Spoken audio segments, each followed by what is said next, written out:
નમસ્કાર દર્શક મિત્રો, બ્રેકિંગ ન્યૂઝમાં આપનું હાર્દિક સ્વાગત છે. આપ જોઈ રહ્યા છો ગુજરાત ન્યૂઝ 24. પાટણ નગરપાલિકાની ચૂંટણી જેમ જેમ નજીક આવી રહી છે તેમ તેમ રાજકીય માહોલ જામી રહ્યો છે. શહેરના વિવિધ વોર્ડ વિસ્તારોમાં રાજકીય પાર્ટીઓના ઉમેદવારો માટે મધ્યસ્થ કાર્યાલયો શરૂ કરવામાં આવ્યા છે.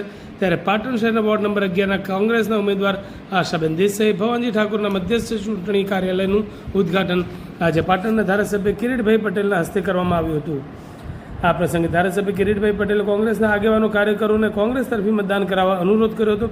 સાથે જ આ વખતની ચૂંટણીમાં કોંગ્રેસની નગરપાલિકા બનશે તેવો આશાવાદ વ્યક્ત કર્યો હતો.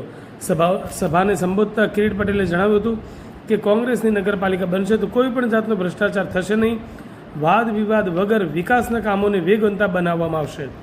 5 વર્ષ સુધી કોઈ પણ જાતનો વેરો વધારવામાં નહીં આવે. તેમજ શહેરની જટિલ ટ્રાફિક સમસ્યા, ઉભરાતી ભૂગર્ભ ગટરો સહિતની પ્રાથમિક સુવિધાઓમાં દરેક નાગરિકજનોને મળી રહે તે પ્રમાણેનું સુચારું આયોજન કરાશે.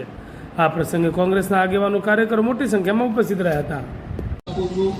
કે નગરપાલિકાની અંદર કોઈ કરપ્શન થશે નહીં, કોઈ ભ્રષ્ટાચાર થશે નહીં, જે પણ કામો થશે વાત નહીં, વિવાદ નહીં, પાટણના વિકાસ સિવાય કોઈ વાત નહીં. આ સૂત્ર અમે બનાવ્યું છે. બીજું કે અમે નક્કી કર્યું છે કે 5 વર્ષની અંદર એક પણ રૂપિયા વેરાનો વધારો થશે નહીં. જે રીતે ભાજપે ડબલ વેરા કરી દીધા, એક પણ રૂપિયો અમે વધારીશું નહીં. વેરો પાટણની અંદર સ્વચ્છતા, ઉભરાતી ગટરો, આ જે ઘણી બધી સમસ્યાઓ છે, સ્ટ્રીટ લાઇટો બંધ રહેવાની, આનું અમે નિરાકરણ લાવીશું.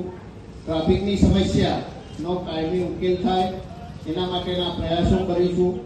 જે રિક્ષાવાળા છે, તમે જુઓ છો કે પાટણની અંદર 2000થી ઘણા રિક્ષાવાળા છે, તો એમના ઊભા રહેવાના ઠેકાણા ન હોય, ઊભા હોય તો પોલીસ એમને હેરાન કરે. તો આવા રિક્ષાવાળા માટે અને લારીઓવાળા માટે, જે પાથરણાવાળા છે, એમની આજીવિકા માટે, એમના માટે કાયમી સ્ટેન્ડની વ્યવસ્થા કરીશું. અને પાટણ એ એક વખતે પાટણની પ્રભુતા, પાટણ એ ગુજરાતની રાજધાની હતી અને આખા ગુજરાતની અંદર પાટણનું નામ હતું. એવું નામ આપણે પાટણને ફરીથી પ્રભુતાવાળું બનાવવું છે. પણ અમારા 4 જણાથી કે ધારાસભ્યથી કે આ 4 જણાથી બનશે નહીં. એના માટે પાટણની પ્રજાનો તમારો સહયોગ જોઈશે. તમે જો સહયોગ આપશો તો અમે જે સપનું જોયું છે પાટણના માટે, અમે બધા ઉમેદવારોએ એ સપનું આપણે સાથે રહીને પૂરું કરીશું. એટલે તમને બધા